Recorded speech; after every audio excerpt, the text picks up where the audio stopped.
Hi, this is Maggie, and this should be a nice short video on how to make a simple line in mySewnet using the silver or gold, the lower level versions. This will work on some earlier releases of software like Premiere Plus 2. I will be showing you how to do this on a Mac computer. The commands are the exact same on a PC. If you have any questions at all, just pop into the Facebook group and we'd be happy to help you and show you screenshots or make little quick videos to answer your questions. And we are the mySewnet embroidery software users group. We're a group of users. We are not part of the company. So I need to hit end show there. Let's get going. And this is where I left the people off on gold. On gold, we had our basket. And we have a side and a front and a bottom. This could be the same on the back. You could have embroidery on the front and the back. And we did put a line in the gold version at the top where you stitch here for the lining and then you flip it over so you have this nice border at the top, and then the lining goes on the inside of your basket. But in silver, we didn't show you how to create a line. Now, what I have found, and you just have to take my word for it, or you can try it and see, is that it's easier to do the lines in a new file when you're working in silver, and then copy and paste them into this file. So what we need is we need the line all the way across the top, down from the edge as far as we want the border. Do you want a ½ inch, a little border that looks like a binding strip, or a full inch that you see on a lot of baskets? The other lines we can do, and you can also stitch outside of the hoop. Some people find it easier to match the front and the back outside of the hoop and just use the sewing machine.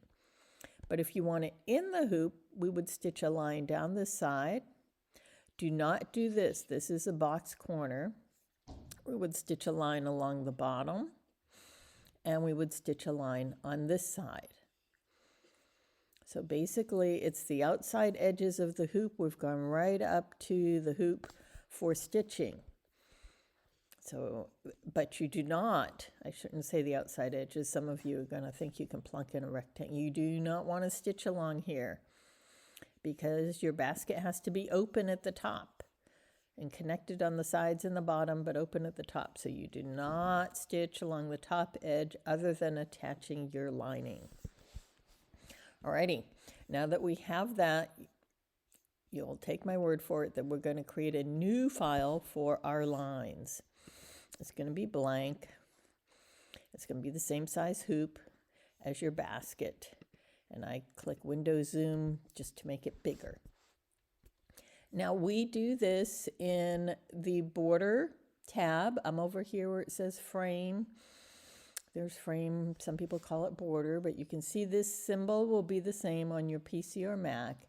And this symbol is underline in a motif. And you have different types of underline options. Now the first one we are going to do is the line attaching the lining that's at the very top. And what you might not have realized with motifs, if you go to Husqvarna Viking utility stitches, these are their overlap, and this stitch number 1, if you open up your machine book, you will find it is a simple straight stitch. So if you want a line of stitching, all you need to do is go to Motif, Husqvarna Viking Utility, and click number 1. And the presets, the defaults on that are okay. Now the top here, we already know this is the 360 hoop, and I tend to make it just a hair shorter, so we'll go with 358 millimeters. And we do not want group. Once you put group, it tries to lock it to other things in the hoop, and we'll be putting some lines in. So for all of them, we don't want group, and we hit apply. And you can see here, to here. If I made it a different color, you might see it. Let's see if we can take view, take the grid off, and you'll see I have a line, but I want my line at the top. Now, what I have noticed, and some people don't have as much of a problem with this as I do, is I hit select and I select this and I try to move it, and basically it doesn't let me. It's very weird. So what I did find is that I can use the arrows on my keyboard. I'm using the up arrow, and it's moving slowly, but you see it went from center, and it's just sliding right up there. Now, the other ones aren't going to be this tedious, so you don't have to shut off the video, because for the other ones, we will use a zigzag stitch. And those you can grab and move, but because we want the straight line to attach the lining, I'm just doing it this way. I've considered stopping the video and then telling you when I've got it where I want it. But you'll remember we don't want it at the top edge. It's nice that it still shows us those little corners.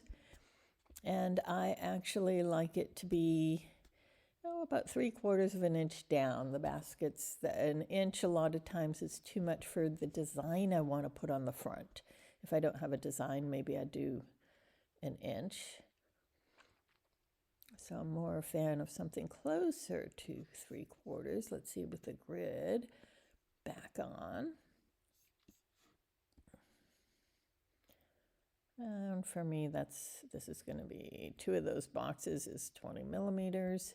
So it's less than an inch. And there I have my lining line. Now, the other thing I like to do, you are going to want to have a stop at each of these, and you can change the color in order to have a different thread. So why don't we tap on this one and just pick anything. And we're going to make this a different color because you want it to stop after the lining is sewn on, because you have to take your piece of fabric that's sitting over here and push it outside the hoop. Otherwise it would get stitched down when you do the sides and the bottom.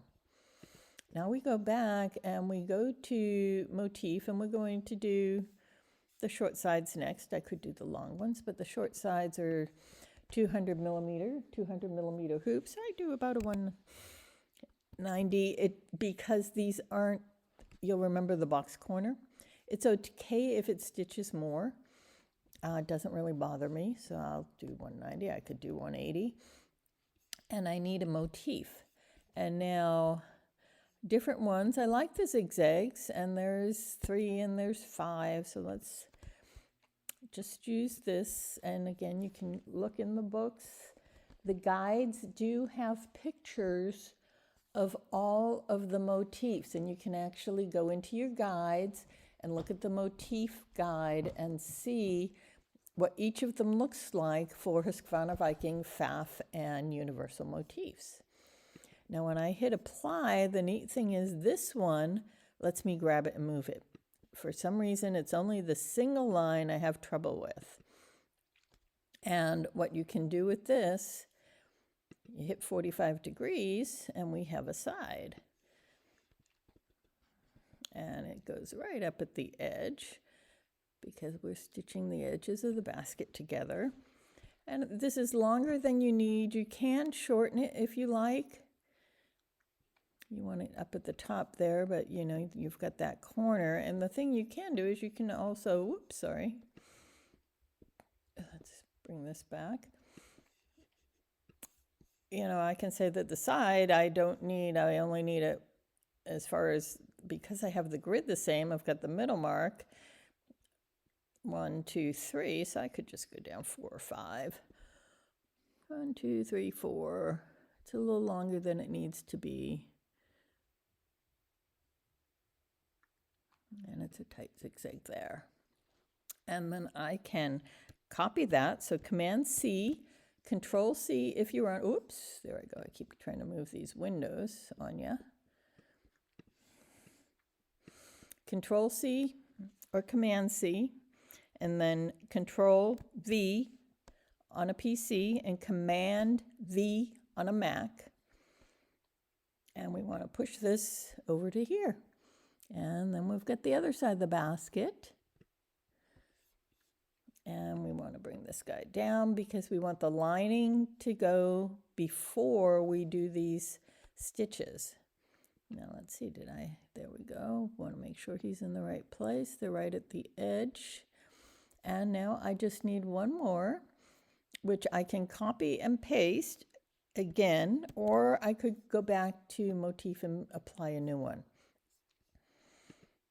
And move this on the bottom. We can see, because they're square, they're probably fine. 1, 2, 3, 4, 5, 6, 7, 8, 9. So I want to make sure this is at least 8. 1, 2, 3, 4, 5, 6, 7, 8, 9. Okay, I want that other one a little bit bigger.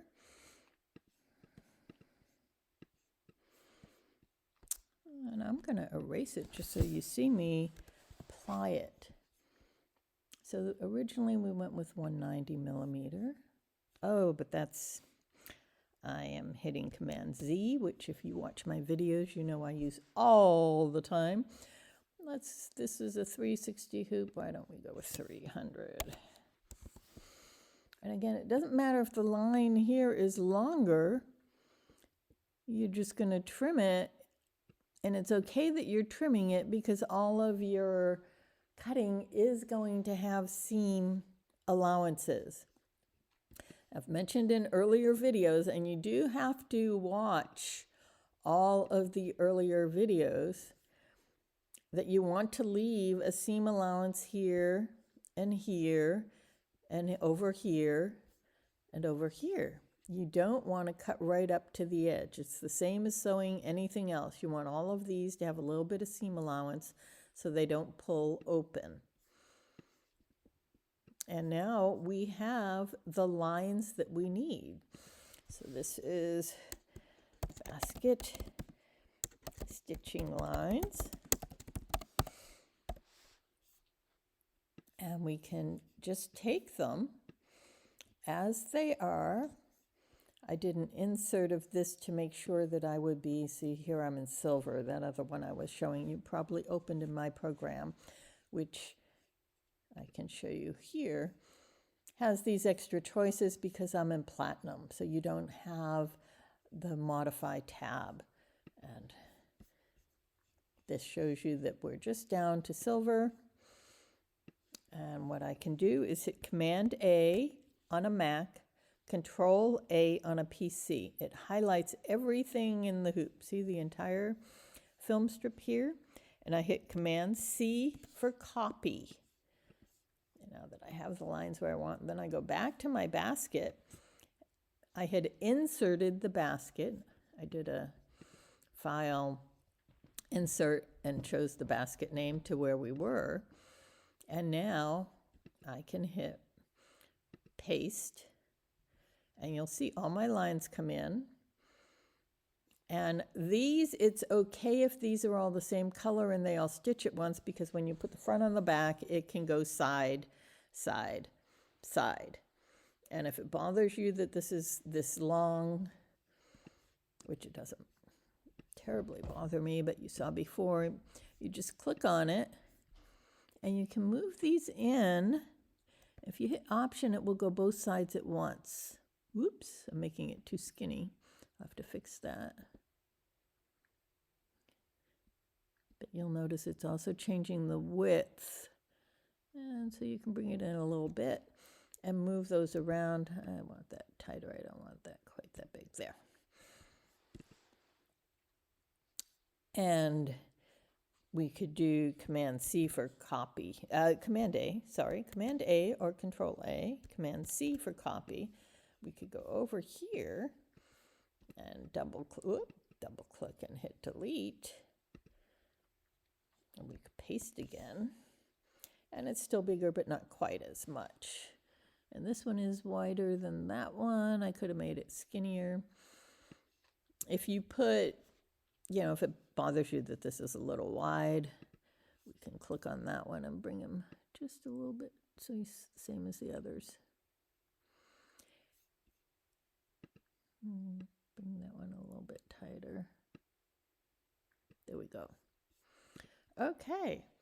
Now your basket is ready to stitch. Now, the other thing to remember is when we did this, we mentioned it in the other videos, you only want these side stitching lines on one piece. So before you copy this in, you have one file that's your basket front or back, and then you put these in on the other one. So this is the basket with sides stitching, because you only stitch to the front to the back once, okay? So one of them is just this piece and one of them is all these pieces. And it's okay if those three are the same. And I would not want to do color sort at this point because I've got my quilting is the same color as these lines. So what I would want to do, I don't know if it will let me do all these at once, this way. So I want to change those to something I know isn't in the top. Maybe gray rod isn't in the top, because I don't want my quilting stitches and my side stitches to all get color sorted and stitch at the same time. There was some weird gray rod. There we go, 2572. So I tap on the thread color. You can actually put the number up here, 2572. You click on the color you want, you click OK. Now when I color sort, these will all stitch at once. And I did not have this purple dark color in any of, well, I might have had it for the line. Sometimes I go purple. It doesn't look like it's the same. I should see what this is.